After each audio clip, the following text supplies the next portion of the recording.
listening to Make It, a podcast by Bonsai Creative that helps creatives in film get where they're going faster by sharing the advice, knowledge, and insights of professional creatives across the film industry. I'm your host, Chris Barkley.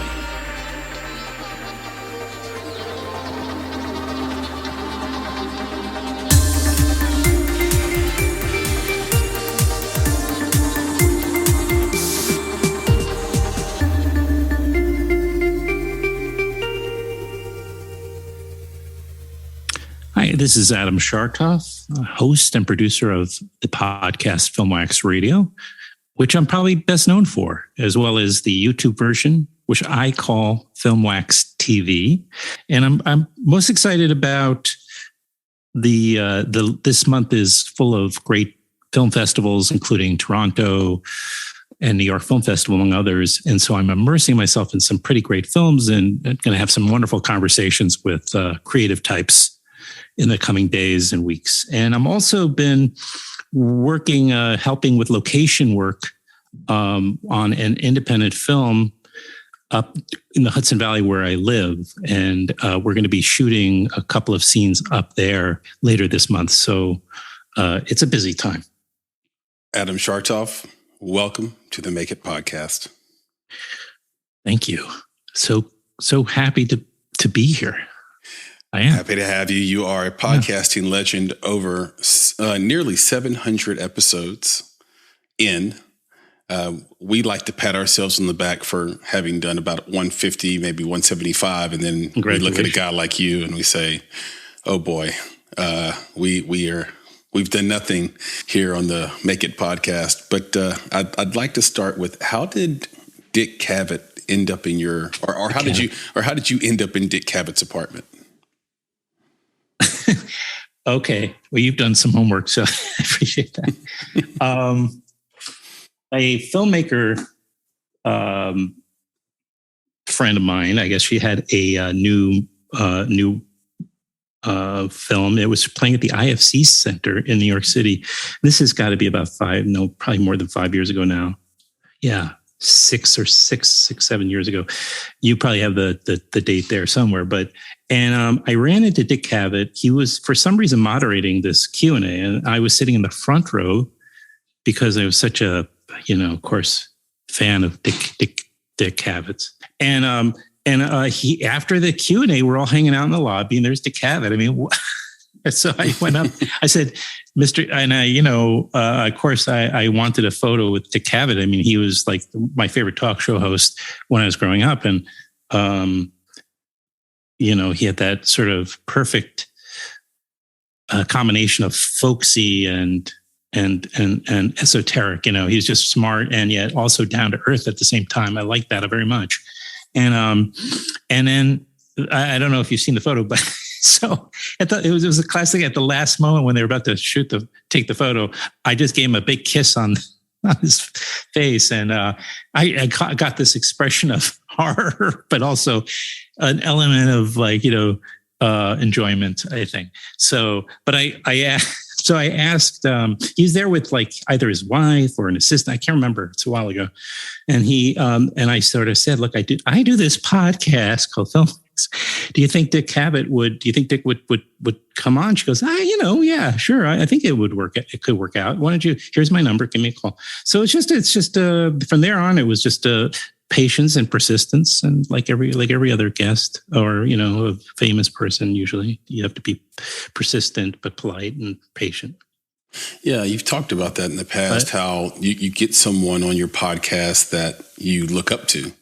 And, invariably, if you're doing well, you're going to meet someone like that. And you've talked about how you've been nervous to interview people that you look up to. But when you get through with it, you find out they're just people and you get confidence from it.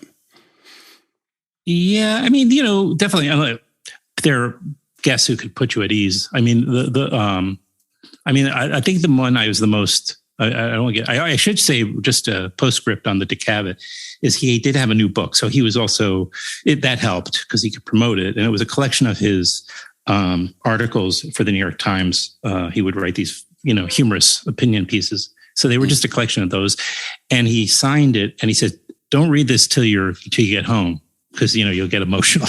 I mean, it was kind of, and it said it really did say something very nice. It said, you're really good at this, and that was a very nice compliment. I mean, it was just a very special thing. And then I got him back on subsequently, but that was the one in his apartment, and I couldn't believe I was in his apartment and just hanging out there with Dick Cavett. You have to. But the one to get back to your other point about feeling nervous or intimidated or what have you, that really rarely happens. It was I was just a bit worried with Brian De Palma, and I'm not name dropping because I really don't draw much of a distinction between, really famous people and unknown names. But with Brian De Palma, I had, he's cantankerous. He's not going to, yeah. You have to kind of know your stuff. And also, even if you do, it doesn't really matter. He's done thousands of these and he doesn't want to really do them. He's just kind of going through the motions.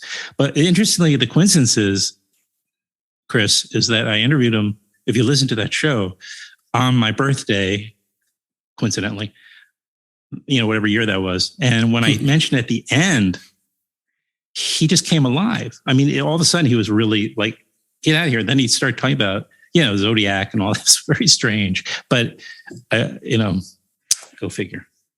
You touched upon one of his passions. Most likely, he probably is all into numerology and maybe perhaps. I don't know. I'm not sure. I don't know. I've never met anyone who just dips their toe in that, Adam. Have you? Like, if you like that stuff, you're all in. You dive headfirst into the pool of astrology. Absolutely, for sure. Just dabble. No, right. It's a whole philosophy of the way you kind of filter everything. Probably, it's like through the stars, and through the alignment of planets and stars. Is so it's very different. I don't know if that's the way he is. I really don't. I was. I'm thinking about voyeurism. It's more the way he operates, is his obsession, but. He'll watch his movies. It's a good point, though, because you can't really act differently because you don't know what the future holds. I remember us being with the cast of Selma, us being me and Nick, my co-host here on this podcast. And there was a kid there and very shy, looked down a lot at his feet. And that was Lakeith Stanfield. So he was the least famous person there at the time in 2015, and he would by far be the most famous person now. Just fast forward, 5-6 years later. Doesn't always change though with fame.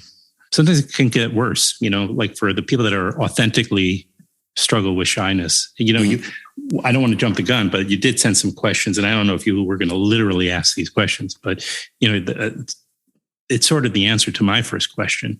Your first question was the similar answer. It was a thing, which is shyness. But it was like that too. It was Michael Shannon. I was he was not on my show, but I was at a screening, and he was in the Q&A, and he just stared at his feet. I can't imagine he was just trying to be standoffish or being obnoxious, like some people just tune out during a Q&A. That's just seems a betrayal to the director and the producers, Mm-hmm. So you want to, if you're going to do it, you engage. But he was like, he did answer questions I remember very vaguely, but he was like staring down at his shoes the whole time. Like you said. It's not an act. That's really Michael Shannon, who I love, by the way. Me too. If he's in it, I'm there. Yeah. That's my Michael Shannon rule. Yeah, and Lakeith as well. I think he's really maybe the new Denzel, if I can be as terrible to say a thing like as if Denzel needs to be replaced. He doesn't. Describe growing up in Forest Hills. Like what kind of kid were you? Because this is an interesting place. Not quite Brooklyn. None at all. No. And Brooklyn wasn't Brooklyn. I mean, or Brooklyn was really Brooklyn. It's evolved over the years. And, because I've spent so much time. I'm there right now. But Forest Hills, it's a really interesting spot in some ways. It was at the time, it was really all mom and pop stores. You knew all your neighbors. There was an element of it which was really like old fashioned. Mm-hmm. And I grew up there in the 70s, so it was, and we were, both my parents worked most of the time. So, it was me and my sister.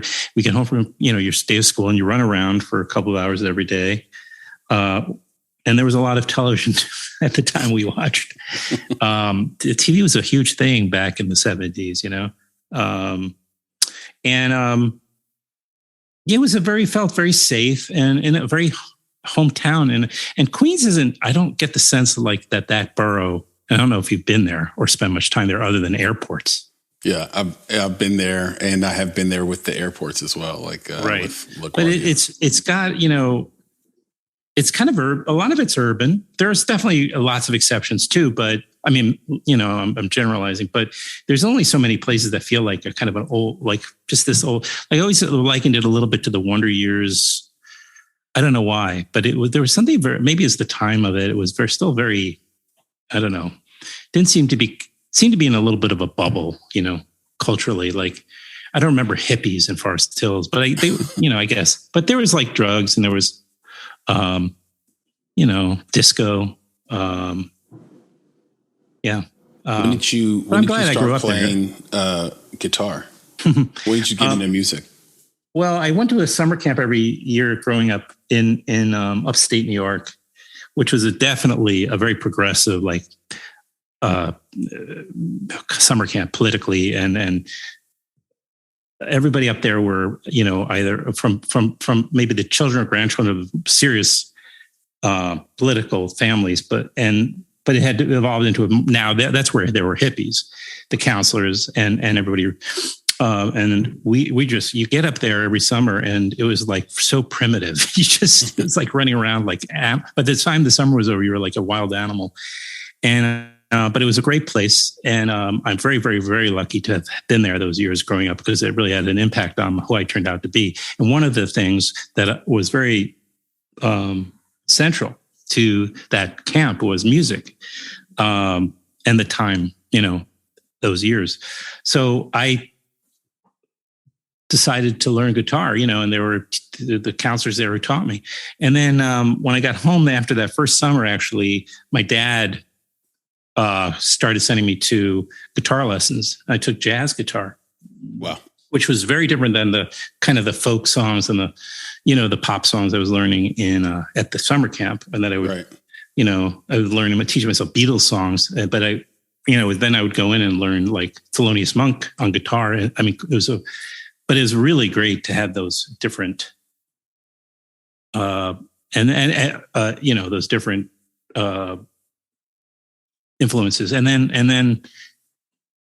that was when I started when I was 12 or 13, and now I'm, in my 50s. So it's the one of the few things I can say I've done all my life. I mean, practically, and yeah. It came, a new surge of it came during the pandemic because, as I'm sure a lot of people developed or just rediscovered things during that quarantining period, Yeah. When you're alone, sometimes you call up your first love. And and she wouldn't answer, so I picked up the guitar instead.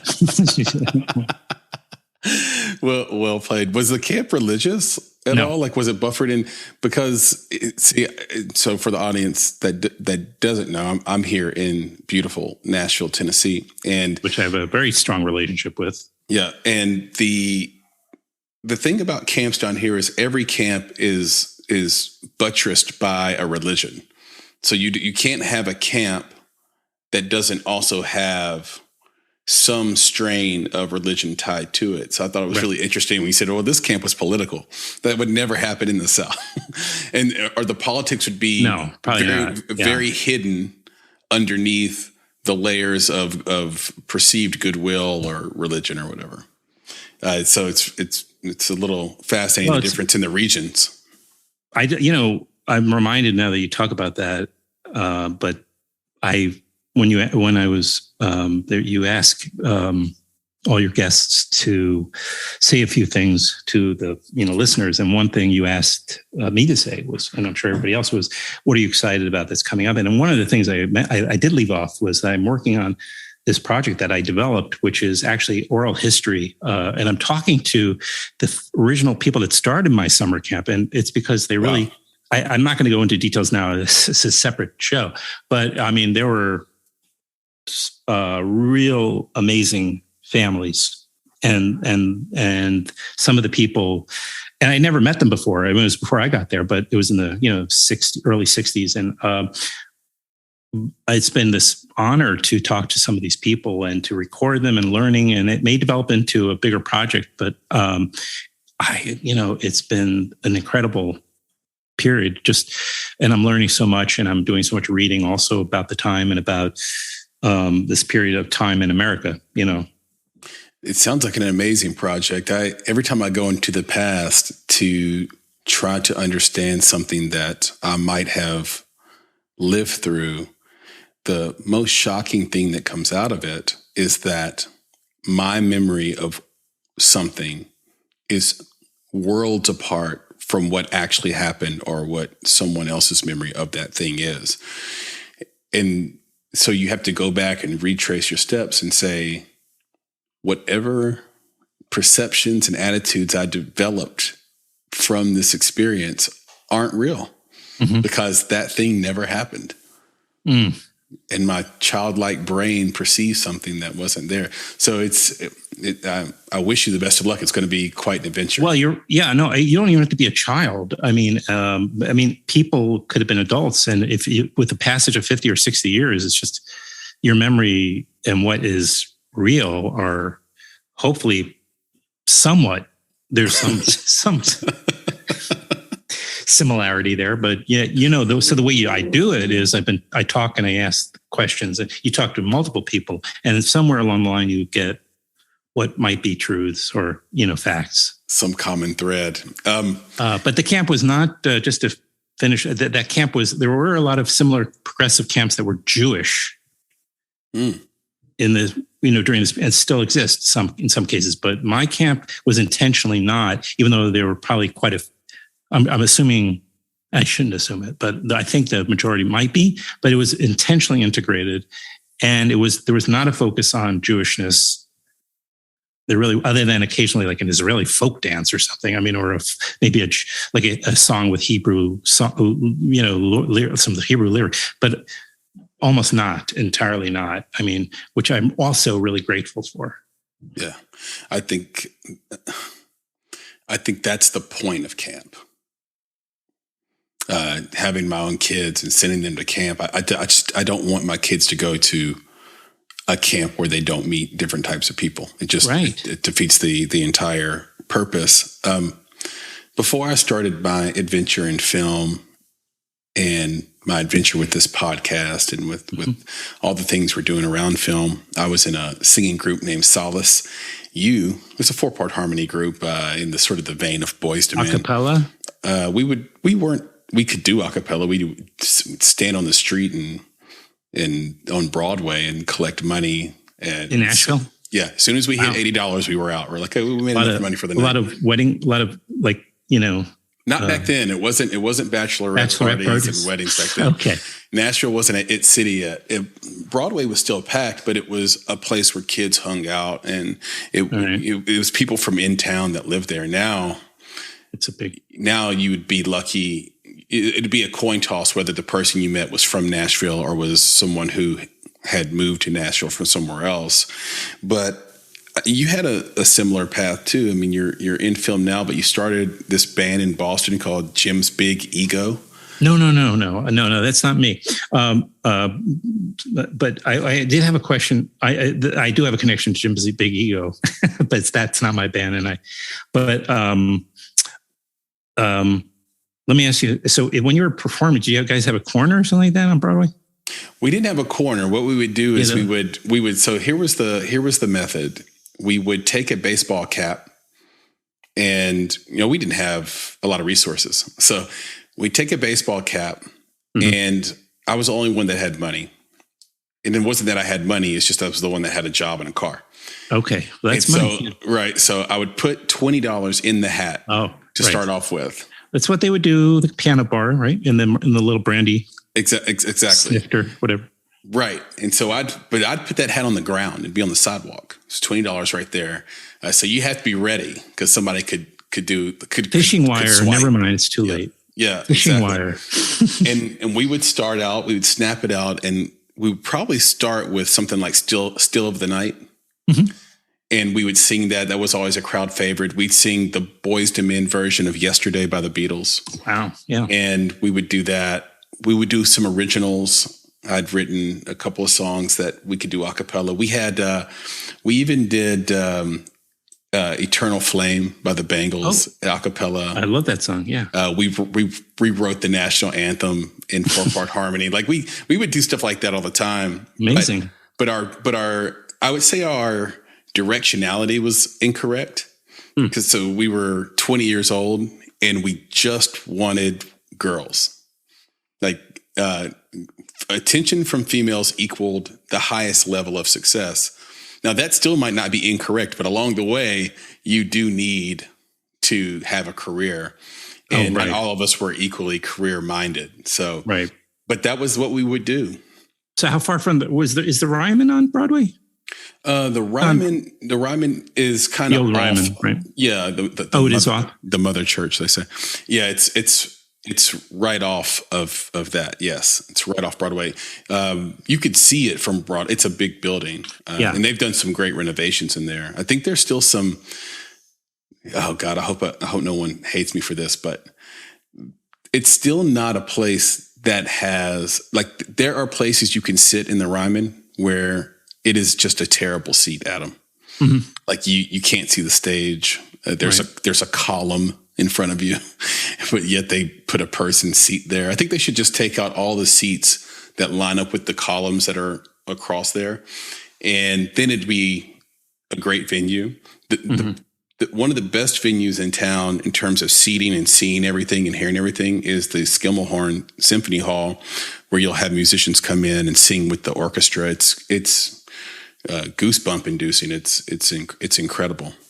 Yeah. Well, I was trying to I remember places like Robertson that I know is still there, but I was just trying to remember exactly. Like I know it's a big tourist spot, but So talk to me though.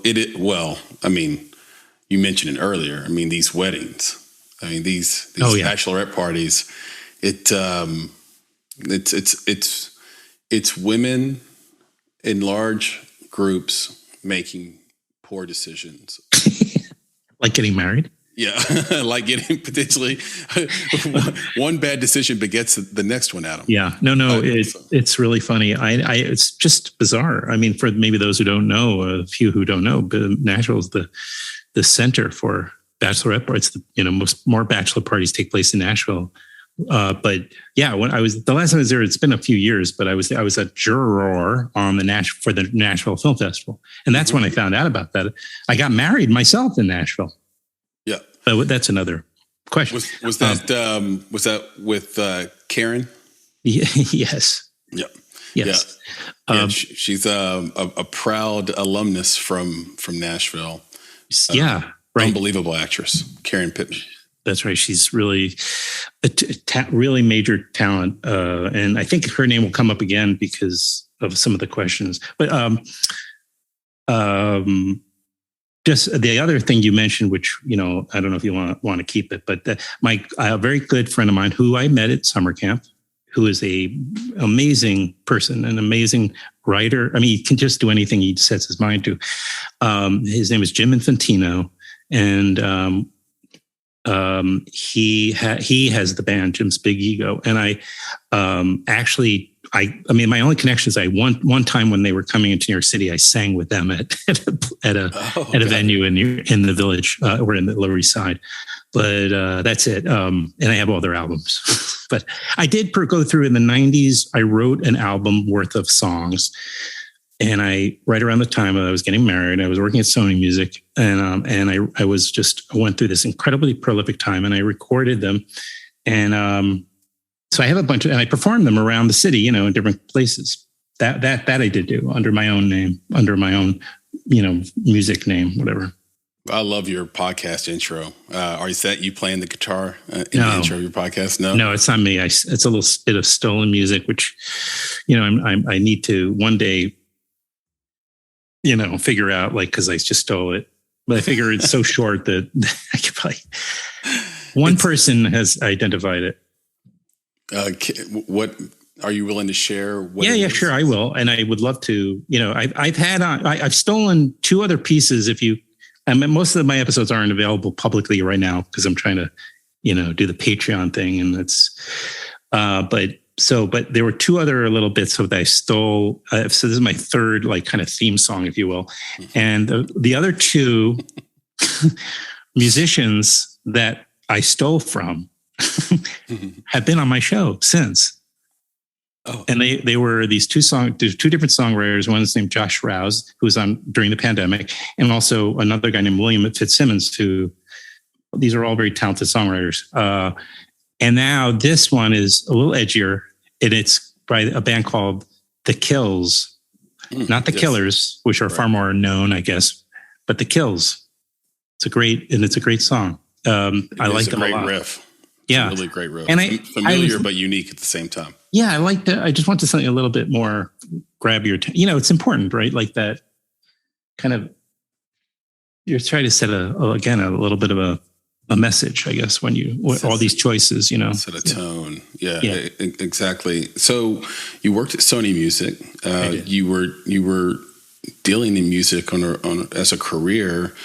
What inspired this? Why transition from music to indie film? Well, when security was walking me out of the Sony Music building, I just thought I should do something else. Okay. I have to ask you why was security escorted you out of Sony? I may have embellished a little bit. There was no security. But I was laid off ultimately after being there for about 10 years.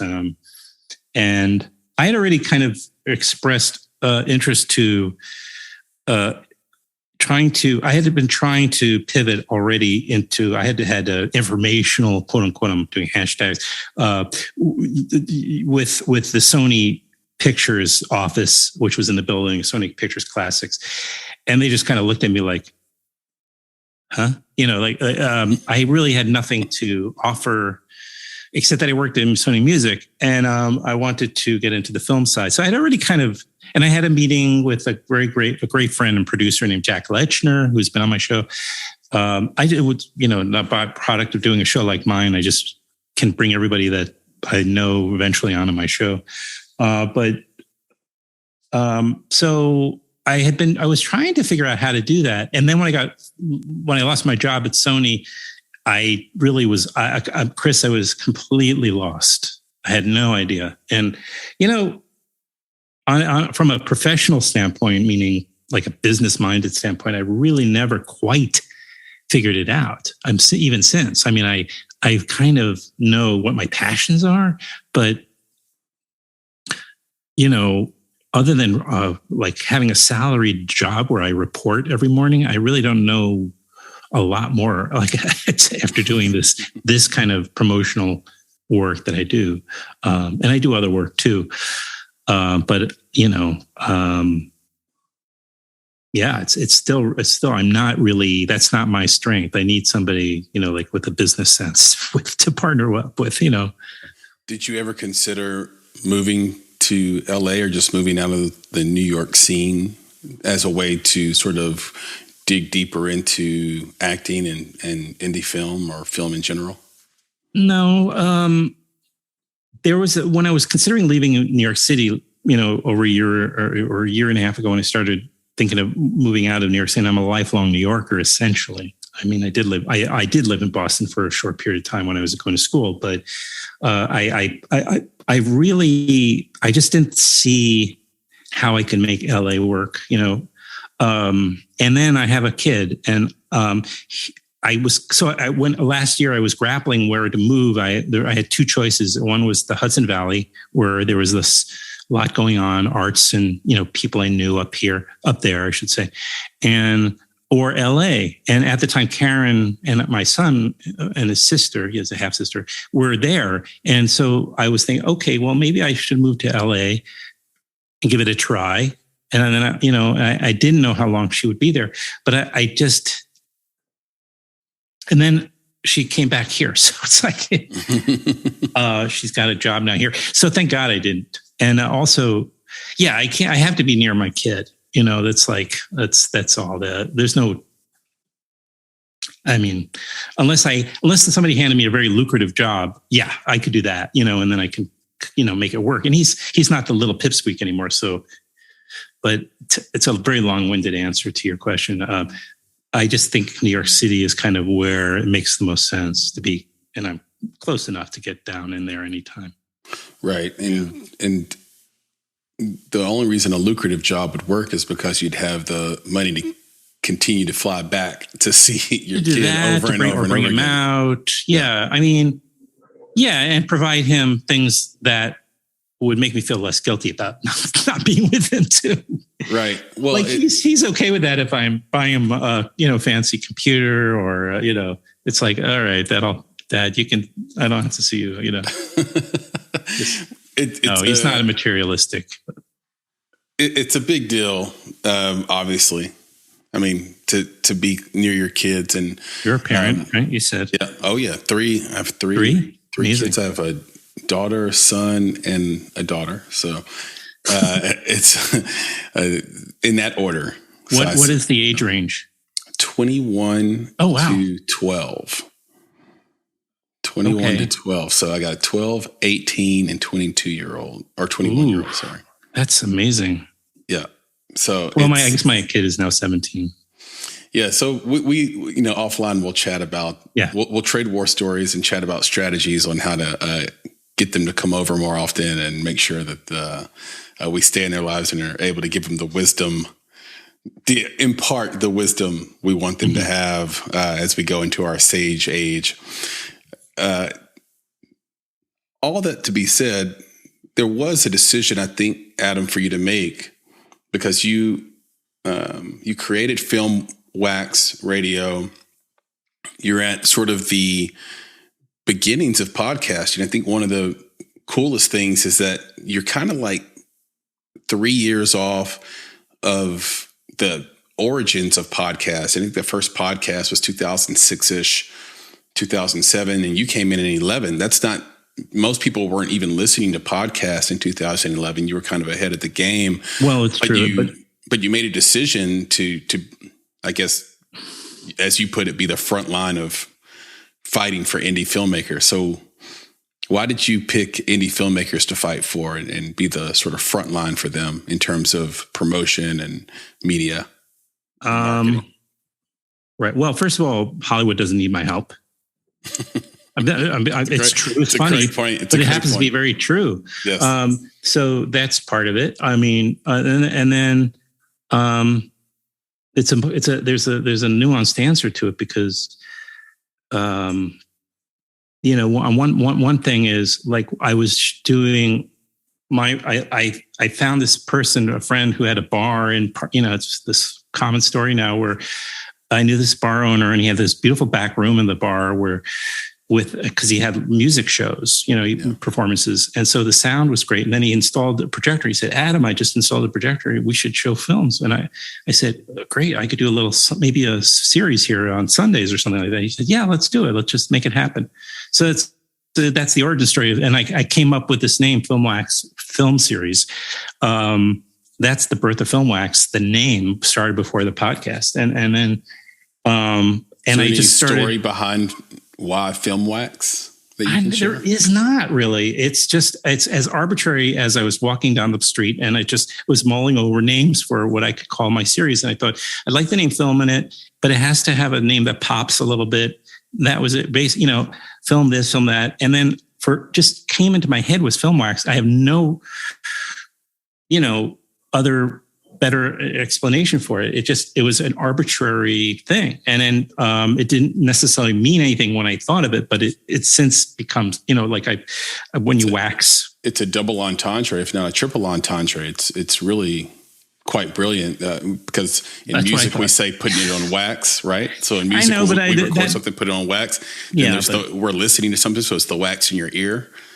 Right. Yeah. All these things are all kinds of things. That's up to the listener to interpret or the person who, my thing was it devolved into I know that waxing philosophical, wax about something to think or talk about something is what it means. So that works because even the film series was really more about the conversation after the film, right? You more than anybody can relate to that. It's a catalyst for a conversation. And because you can watch a movie on your phone, on the subway if you want to,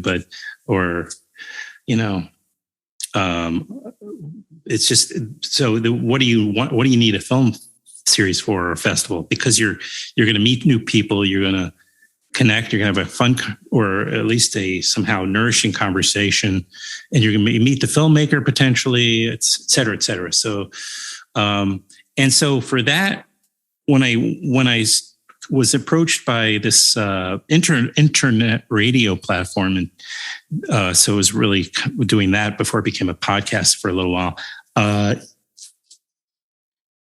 They were like, we should just use this show, do a talk show, and promote your film series. So it's kind of started from there. So that was my way in. Was also through independent film from doing the series and then doing the talk. So it kind of was an organic thing. I didn't think it through I want to do this or that, make a choice. And then, the slow build, I had to start very, very, very local, very, grassroots. So I invited literally the first people on my show or people I knew, filmmakers, local filmmakers that I just happened to meet. And I started there, and this is the timing of our conversation. I'm not sure when you're posting exactly, but is really interesting because literally this coming week is my 10th anniversary of Filmwax. I started in September. The first recording I did was on September 14th with this guy named Zachary Levy, who made this film called Strongman, and which is a documentary, a very, very type of documentary. And I just literally yesterday, or I think it was yesterday, maybe the day before, I did a Zoom with Zachary, like a kind of a catch up. And I'm going to have brief conversations with some of my original guests as a way of celebrating 10 years of catching up with these original guests that I brought on and reminiscing a little. And how has that changed though? You said early days, you just brought on people that you knew.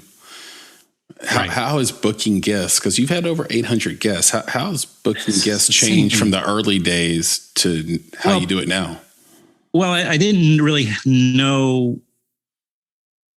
I was writing before the podcast. I started writing reviews for this. One of the founders of IndieWire, right, is another old camp friend. His name is Mark Rabinowitz, and he and Eugene Hernandez and one other person who I'm sorry to forget her name, but there were three founders of IndieWire. I apologize but I have a friendship with Eugene and I have a friendship with Mark, and then Mark had his own blog. And so he's like, well, I have a blog. If you want to write, I can get you press credentials. So, he went to the New York Film Festival, Tribeca, stay local. And so I started to understand through these reviews, and I didn't like writing reviews, but I started to understand how you work with publicists and the mechanisms in place. So when I broke into doing Filmwax radio, I reached out to certain publicists that I already had a relationship with that knew me through my articles that I wrote for Mark. And I said, I'm going to break out and create my own little outlet here.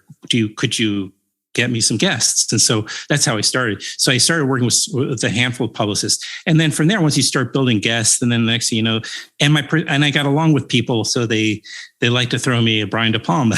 so you start to build a guest list that's becomes more recognizable. People started to know me through the film series, and I became this known as a champion of independent film, as you have been saying. And which was a great. I didn't think about it. I didn't plan it.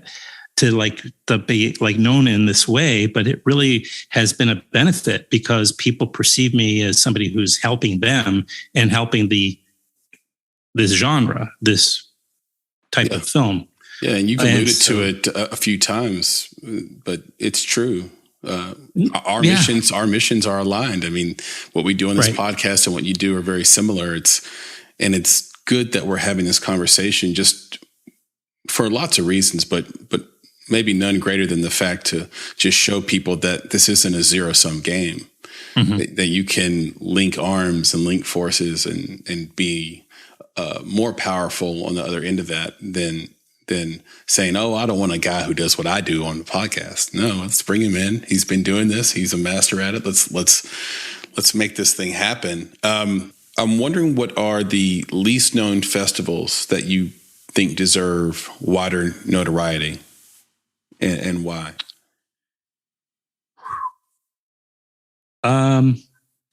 Right, where the average people haven't heard of. I mean, I think the overall majority of festivals, like if you don't live in this, if you're not you or me, or if you don't live near this particular festival, you probably will never heard of it. So, the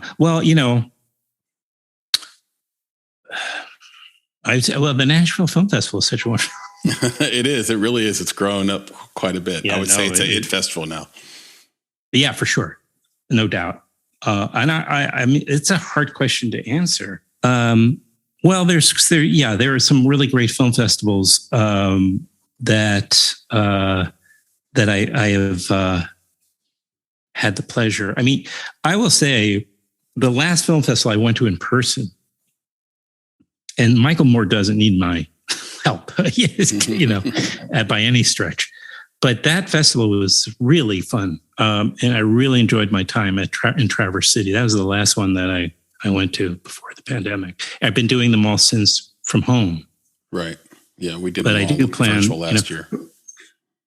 Yeah, and then the Woodstock Film Festival is the one that's near me, and I do think I like that festival. The vibe of the festival is really wonderful. And it's so close to New York City, so people should definitely check it out. And I just had a conversation with I don't know if you know Melanie Addington, but she was she's in a really like a regional film festival person. She was the executive director of the Oxford Film Festival in Mississippi. Not the Oxford in England. Right. And then but she recently took over the Tallgrass Film Festival, which I have not experienced yet, but I'm going to just check that out. Like Nashville. Yeah. But, and then I have my friend Alan Lefebvre has this wonderful film festival in central Michigan called Hell's Half Mile Music and Film Festival.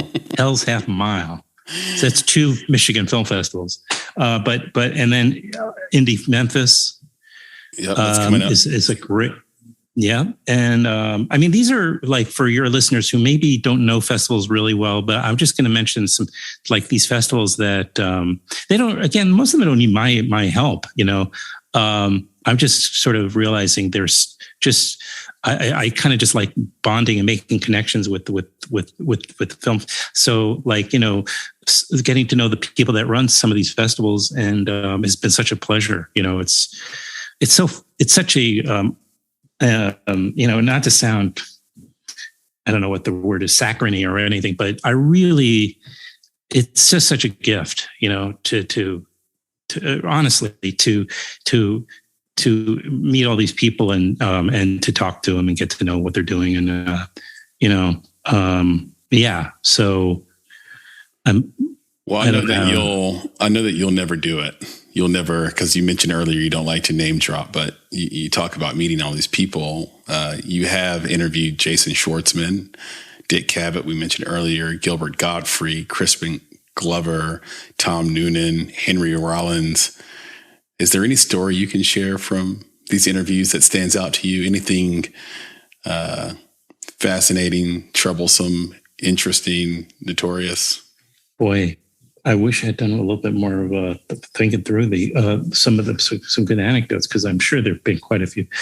Well, like you mentioned Tom Noonan, and if you go to the YouTube channel that I have, which is youtube.com/Filmwax Radio. There's Tom Noonan is on there. And, I started to, they were re-releasing, and what happened was this kind of seminal indie film he made, I think in the early 90s or mid 90s somewhere. And they were re-releasing it in a new print, etc. And I started to set it up, as we're on the Zoom call. And he's interrupting. He goes, "What are you doing?" I'm like, I'm just giving a little bit of a synopsis. He goes, "Well, you're giving the whole film away." He's kind of imposing. I know him because he's been on the show. I've met him before, and I've been in his apartment. So it's not like I feel like, see, if you're really good at this, Chris, at that moment you realize here's an opportunity for some fun. Right. You could really have fun in the moment because you've got a potentially really awkward moment here, and like, how are you going to respond to somebody getting annoyed at you, like Tom Noonan? So you should just watch it to see how I didn't think to myself, yeah. And this is why, and to a bigger point, you just keep growing as an interviewer because you realize, okay, I'm also now providing entertainment, and it's on camera now. It's not just audio, but right. Even if it was like, you just have to keep being in the moment, right? Like so present and so engaged in the moment. And so it helps being funnier. It helps being smarter, thinking on your feet, faster, all these things. And so those moments are really invaluable. Like, the difficult moments, the bizarre moments, take advantage of them, and take some risk doing them. Like, maybe you'll piss somebody off. I don't know. But, don't do advice. It intentionally. Yeah. Don't do it intentionally to piss off that's not the right way. But, okay, Kenneth Branagh, I will name drop. You didn't include him on that list. That turned out to be one of my favorite episodes ever. I was still hung up on this ex-girlfriend. Yeah. And she kept texting me. I'm a little chubby now because of COVID and everything, I will say, but I was a little thinner. I just looked, I kept getting stopped by people that sort of knew me and said, "Did anybody ever tell you look like Kenneth Branagh?" And I would say, "Yes." A little bit. It's happened. So when I went to meet Kenneth Branagh for the Shakespeare, the one he did where he's plays William Shakespeare, it's about 3 years ago, not even 3, maybe 2. I was in alone with Kenneth Branagh. And the first thing I said is, my ex-girlfriend says that. He got such a kick out of that. It was such a pleasure talking about it. It was so easy. And I wish that was done on Zoom rather than in person, but no, it was great that it was in person too, because, the connection was so great. Or just, you wish you had a camera in the room. Well, we did get I do the maybe photo like 3 op, cameras even. Yeah, right. Exactly. It would have been great to do that. But, being alone, Al Maisels and towards the end of his life, and was remarkable in his office. The guy who did Grey Gardens and so many other classics, The Salesman, unbelievable. And then, I'm trying to think of who else that I was just remarkable experiences. I don't know. There's so many.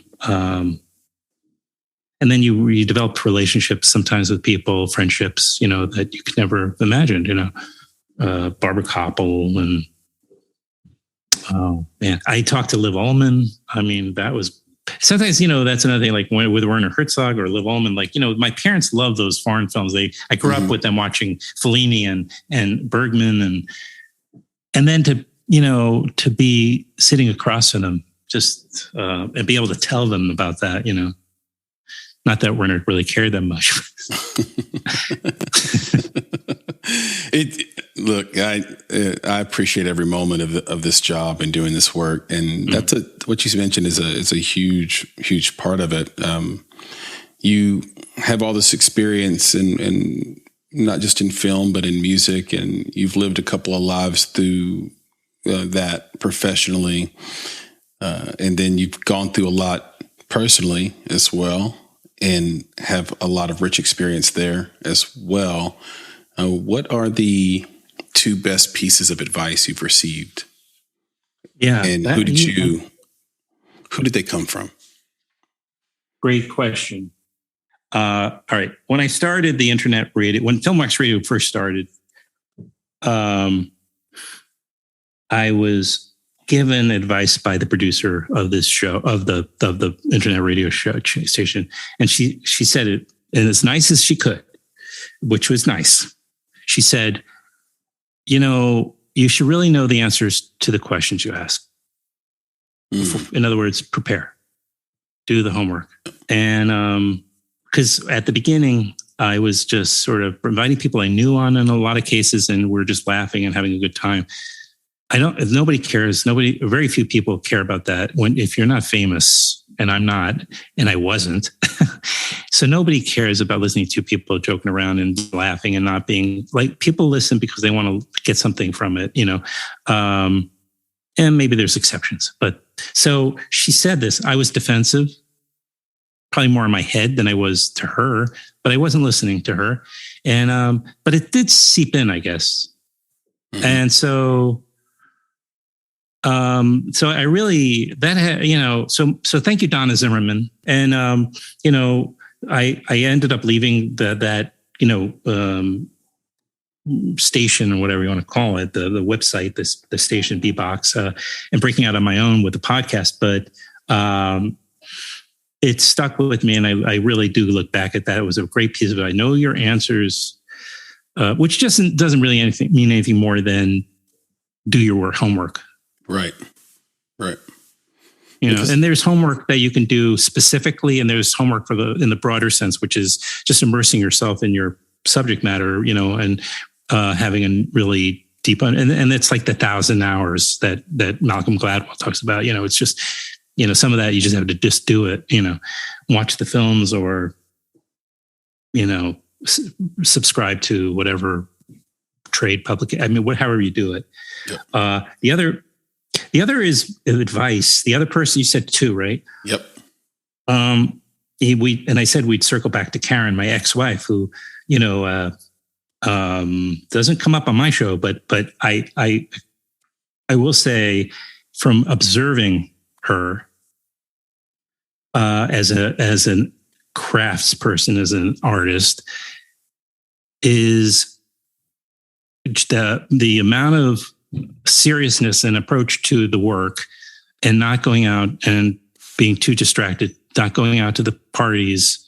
There, that does happen, but it's also part of the work, for her, like she doesn't just, she goes home and takes care of business, and doesn't show up unprepared. And so it's preparation. It's taking the work, I felt kind of ironically really stupid when I couldn't find the Zoom link for us at the very beginning. I was like, here it is. I'm going to talk about how I do all this preparation so this doesn't happen. And right.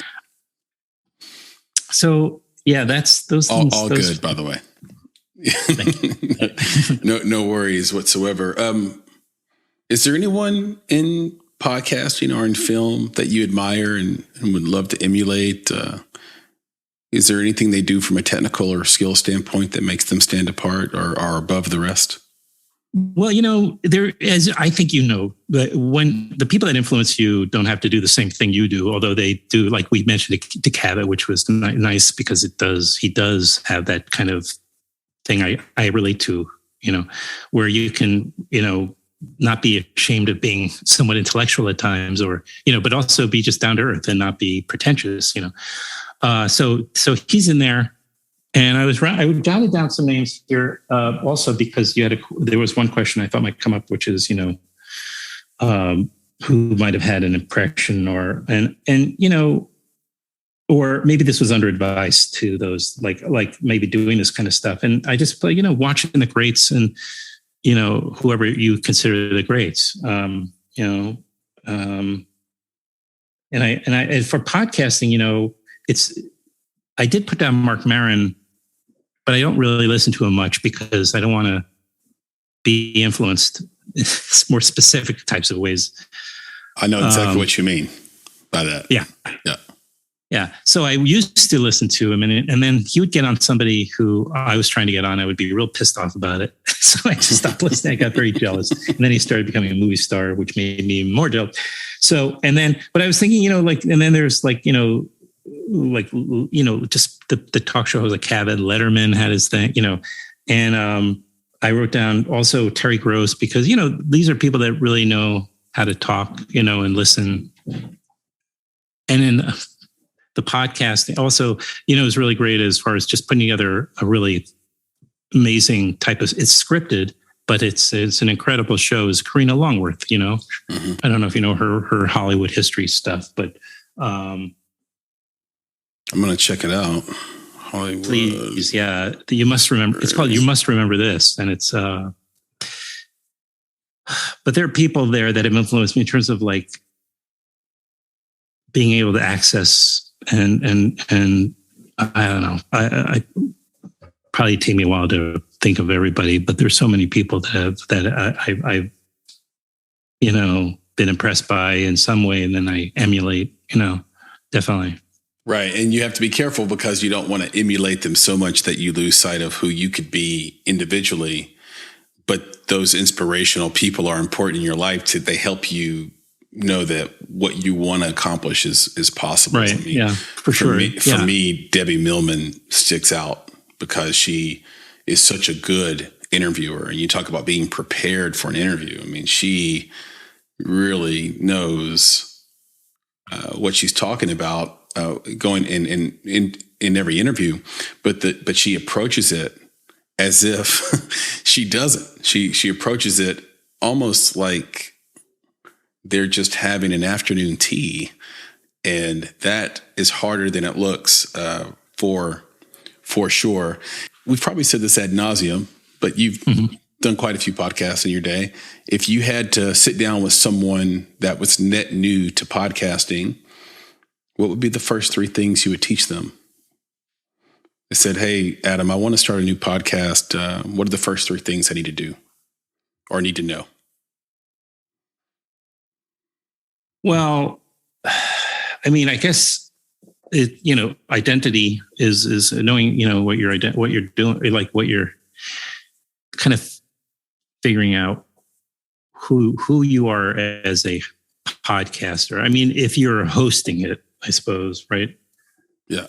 Are we talking about any kind of podcast? Because I guess audio podcast. Well, yeah. Well, and I just thinking about, there are scripted ones, and then there are kind of more, improvised ones that are conversations, and we're not also talking about technical stuff, because I suppose anybody can learn that. Well, no, we can go into that. We can go into technical. I think if someone was net new to podcasting, so here are the conversations I've had. Maybe this contextualizes it a little better for you. I have people that think that it's very, very easy. That, you start a podcast. Oh, everybody does that. Oh, that you just turn on the microphone and talk, right? Mm-hmm. And my response, if I give one, is, well, there's more to it than that. Mm-hmm. And if you want, and do you want your podcast to be good? Do you want it to be consistent? Do you want what outcomes do you want? Because I can download the Anchor app and speak into it, or I can show up on Clubhouse, but there's a little bit more to it than that. So does that help? Yeah, that's right. Yeah. Because I guess, I would do a podcast that is around one of your passions, or your greatest passion, because you have the greatest chance of connecting with other people. Whether they're interested in that particular passion doesn't even always matter. It's a matter of your level of enthusiasm you bring, and of yourself. Mm-hmm. I think you've got to really, really be if your intention is to get an audience, it really can't hurt to have some sort of business ideas in mind if you're going to try, if you are going to try to monetize. So then that takes a lot of work because, man, when I started, I really just, I mean, I had no idea what to do. And I've been able to monetize throughout, at different times, but it's not the kind of show that's ever going to really make me, that much money. What I do is a relatively niche type of show still. So you decide who are you trying to reach, and what are you trying to achieve with it, which is kind of connected to what are you trying to achieve with your podcast? Are you trying to make money? Because then there are very specific things you're going to have to do, and or are you trying to reach a particular audience despite monetizing your show? And that's kind of where I fall. My idea was to reach just, get amazing guests, right, really great people, and be able to build up enough of a way of doing that. That's very, very good stuff. Maybe not. You've marketed and spoke about marketing and sort of the idea of publicity around independent films a lot. And one of the things I've heard you say, and we've said this before, now you say it in a different tone. I almost get the sense that you say it in the sense of, hey, you're an independent film. Of course you don't have a marketing and publicity budget. Whereas Nick and I will say, you need to have a marketing and publicity budget. Like, cut something else and make sure you have those funds. So if I'm an independent filmmaker and I have $5,000, is that $5,000 better spent on a publicist or on social media marketing, in your opinion? Publicist. Fascinating. Can you talk about? I may be wrong. Why? Because, it's not completely independent of social media. Are those two? Because some publicists do work with social media as part of their package, but I think that a publicist will get you much more broader attention, I think, and can kind of skip, I think, a certain amount of steps. I mean, right, because with social media, you're building from the ground up. Right. It takes time. That's my feelings about it. It's also ad spend too. It's like with the publicist, you get the social proof that you need to sort of create the network effect of eyeballs on your film or show. Yeah. Whereas with social media, the users of social media are accustomed to seeing ads. So there's no social proof there. It's just, oh, here's an ad. Let me go past it. Right. That's true. And I think you have a real partner. I mean, if you find the right publicist, and I know some really great publicists in the film world, and I'm a publicist in a literary world. I mean, this is something I haven't touched on, but because it's sort of like what I do in secret, although it's not something I'm not willing to share. It just doesn't enter the typical conversation. But I work with authors too, from a publicist, and I absolutely say, if you're doing a fundraiser, or if you're raising money, absolutely include that. So, don't make it all about production or post-production costs, but also, or consider it a post-production cost, because what's the good of making something terrific like a film or a book or an album or whatever if nobody knows it exists like that? That's so it's really important. And a good publicist can help also from a networking, can help you in so many ways that are kind of like not official. Like they believe in you. They're going to, they might help you find an agent, or they might be able to connect you with a distributor or a salesperson. I don't know. It's a good way to build some excitement around your film and some We've done it both ways on our films. And I guess the answer might be somewhere down the middle. That's a really convenient answer for me. Mm-hmm. But listening to your answer, it might be more 70-30. Like my experience with a publicist on our film, Another Version of You, was wonderful. And I could immediately see the social proof paying off with that film. And then with our genre film we did called All Light Will End, it's like a psychological thriller horror. The money we put in on social media marketing on that, because it was a horror film and we could show some pretty exciting and gory things in a trailer, that did really well on social, where we were able to spend very little money but get millions of touches and impressions and clicks. So like, I think right now, even though the movie isn't rated very well, I believe it's like rated 4 stars on IMDb. It has over 1,000 reviews, which is unbelievable. That is amazing for an independent film. So that was, I'm always wanting to learn, Adam. That's the key. Right. And maybe the answer is there's no cookie cutter answers to things. Like, you have to kind of always think on your feet and be willing to pivot, and don't, there are sometimes benefits of, I suppose some people, kind of copy their own formula every time, but there's also a benefit in being open to, approaching each project separately as a different thing based on exactly how you described it.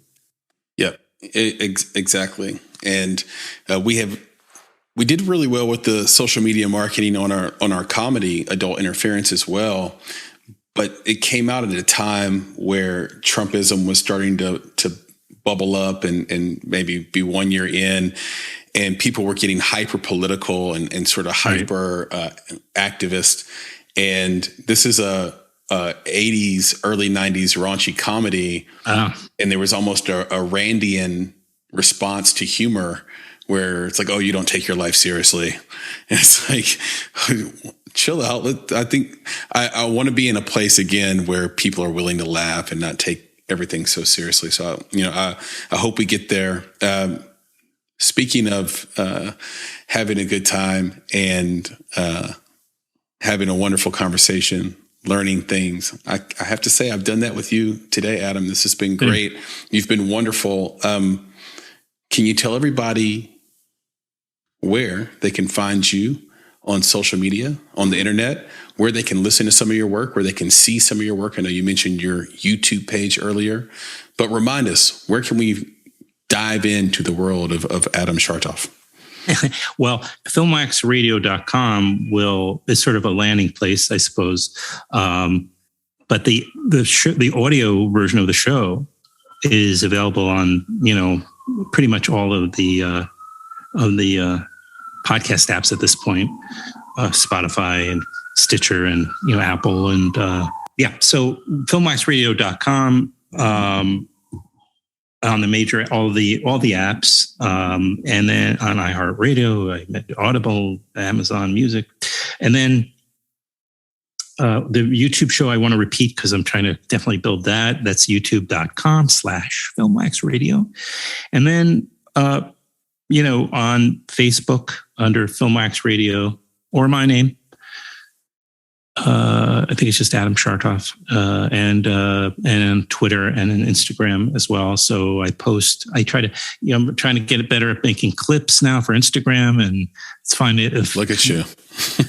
I really just, then a friend of mine was telling me TikTok, man. And I'm like, please I know these things have they're effective. So it's just a matter of, I think TikTok just overtook YouTube for time spent really on the platform viewership. Now that's great for guys like me and you that are creators. Yeah, for sure. But I do weep for the future. I need to take a little tutorial for it but I do know that, and I know it's like it's left Instagram in the dust. I have heard that too. So TikTok is definitely become when you beat YouTube, you're really doing something. That is incredible. That's very incredible. And I'm just going to spell your last name for everyone. That's Schartoff. So Adam Schartoff. And Adam, we'll leave it with this. You live in rural Hudson Valley. You're surrounded by Mother Nature. You have a palomino horse, a mini horse, an emu, a llama, a donkey. I do not have those things. Chickens. They're my neighbors, though. Your neighbors. So you're around Mother Nature, I should say then. And you do have did I see earlier that dog, was that Bella? Your dog Bella? That was not, again, that was another, that was Karen's dog. Yeah. Well, the kids, Jacob, my son's dog. So when I do really love animals. So yeah, people are disappointing me, especially in the last few years. My love for animals has developed. Your love for animals has grown as your love for humans. It's the same time as decreases. Yeah, it's kind of what's been going on. That's hilarious, and but that's kind of to the point. It's like you're surrounded by animals. You're around Mother Nature. You have a dog you love. You spend your time talking to people from all walks of life, from Dick Cavett to Jason Schwartzman to Tom Noonan, as you mentioned, and your work is watching movies and getting to talk about them. So I guess my question for you, Adam, is: can it get any better than this? How do you see your future unfolding? Well, I think the thing that would be a little bit more satisfying is being more directly creative. And I have a lot of false starts, but with that, I've had some that I've done too. But I would love to have a little bit more of direct creative activity in my life. So I don't look at the podcast. It's somewhat creative, but it's not artistically creative. Do you agree with that? Yeah, well, you know what I mean? You know what I'm saying? It's not like you're painting right. So for example, I do this, and I don't belittle the creativity it takes to make this happen. Right. But it's not the same as me going over here behind me and putting together an arrangement. I get a totally different satisfaction from building a track and making a song and singing on it and working through those technical obstacles and artistic and creative obstacles. I get a totally different vibe when I have to sit down and co-write a screenplay with someone, or it's just a different type of creation, Adam. If that's what you meant, then I totally get it. That's what I meant. Yeah. So I'd like just to be able to incorporate more of that as well. It's gratifying. Yeah. So I'd say maybe we have to start by collaborating on a new podcast intro that we just make from the ground up. That way the kills won't have a case. Don't sue me. Yeah, exactly. I don't know what they're going to get, but yeah, that would be fantastic. I would totally be into that. That would be wonderful. Totally serious. We ought to do it. I love doing stuff like that. And Adam, I love this conversation.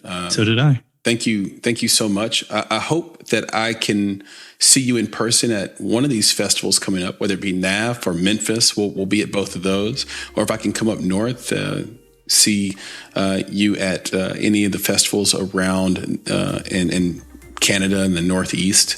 That would be amazing. I would wish you luck, but I know you don't need it. You've been doing this a long time. Adam, thank you so much, man. Well, thank you, Chris, and give my best to Nicholas too.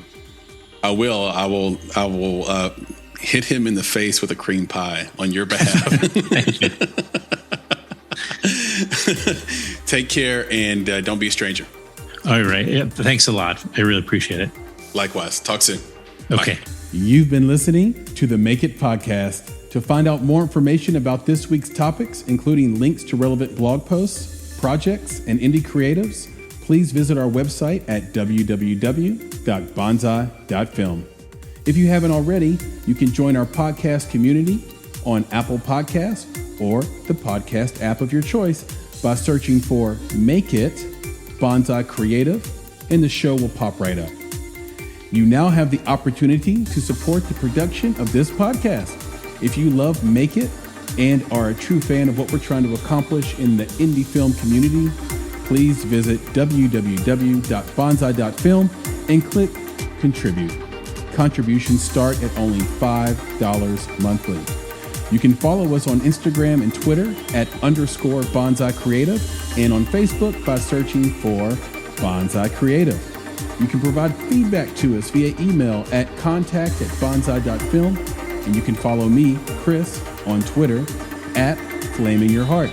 That's FlamingYurHeart. And of course, if you're looking to take a big step towards your filmmaking success, go to www.bonsai.film and click on Services to explore a variety of offerings from keynotes and panels to pitch readiness assessments and so much more. You have everything to gain.